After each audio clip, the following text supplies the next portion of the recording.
Hello माझे friends, तुम्हा सगळ्यांचं स्वागत आहे चटोरे नंदन भाभी रेसिपीजमध्ये. तर आजची आपली स्पेशल रेसिपी आहे झणझणीत अशी मसालेदार खिचडी.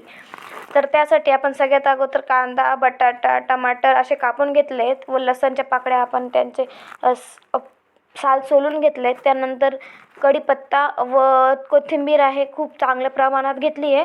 त्यानंतर त्याला वॉश करून त्याच्यात आपण लसणाच्या पाकळ्या घेतल्या व त्याचा चांगल्या प्रकारे एक बारीक पेस्ट करून घ्यायचं. आपलं ते पेस्ट तयार झालं आहे. त्यानंतर मला झणझणीत खिचडी बनवायची होती म्हणून मी चटणी जास्तच घेतली आहे. त्यानंतर थोडा गरम मसाला, थोडी हळद व मेन म्हणजेच मॅगी मसाल्याशिवाय ही खिचडी लागतच नाही. त्यानंतर तो सगळा मसाला आपण त्याच्यात पेस्टमध्ये टाकून त्याचाही पेस्टमध्ये चांगलं कुटून घेतलं आहे व आपलं पेस्ट तयार आहे.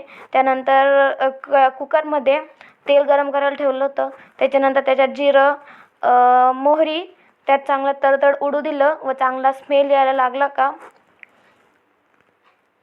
खूप छान स्मेल यायला लागला. त्यानंतर आपण त्यात जे बारीक कापलेले आपले कांदे त्यात टाकणार. त्यानंतर त्याला चांगलं मिक्स करणार.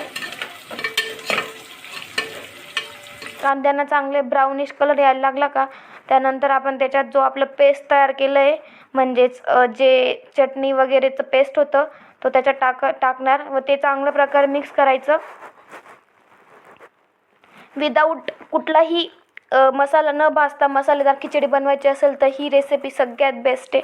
तर त्यानंतर आपण आपला मसाला हा चांगल्या प्रकारे फ्राय झाला होता. त्याच्यात आपण लगेच टमाटर टाकून द्यायचा. जर आपण सोबतच टमाटर टाकला ना तर तो कांद्यांना फ्राय होऊ देत नाही व अशा प्रकारे जर टमाटर टाकला तर तो मसाला आहे ना चांगल्या प्रकारे फ्राय होतो व छान असा टेस्ट येतो. त्यानंतर आपण त्यात बटाटे टाकणार. बटाट्याचं साल न काढता आपण त्याला कापून टाकायचं, बिकॉज सगळा टेस्ट हा सालमध्येच असतो. त्याच्यानंतर मी त्याच्यात थोडे शेंगदाणे व आपण ज्याच्यात मसाले कुटले होते त्याच्यात थोडं पाणी घालून आजूबाजूचे मसाले धुवून ते पाणी याच्यात टाकणार मसाल्यांमध्ये व ते पाणी आपला मसाला चांगला शिजू द्यायचा. आपला मसाला चांगला शिजून झाला आहे. त्यानंतर मी एका साईडला पाणी गरम करायला ठेवलं होतं.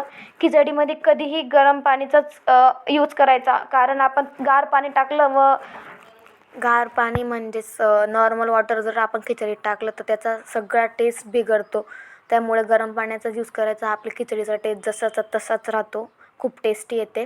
त्यानंतर पाणी उकळायला ठेवलं तोवर आपण तांदूळ वगैरे काढून घेऊया. तुम्हाला जेवढी खिचडी टाकायची त्याप्रमाणे तुम्ही तांदूळ व डाळ काढून घ्यायची.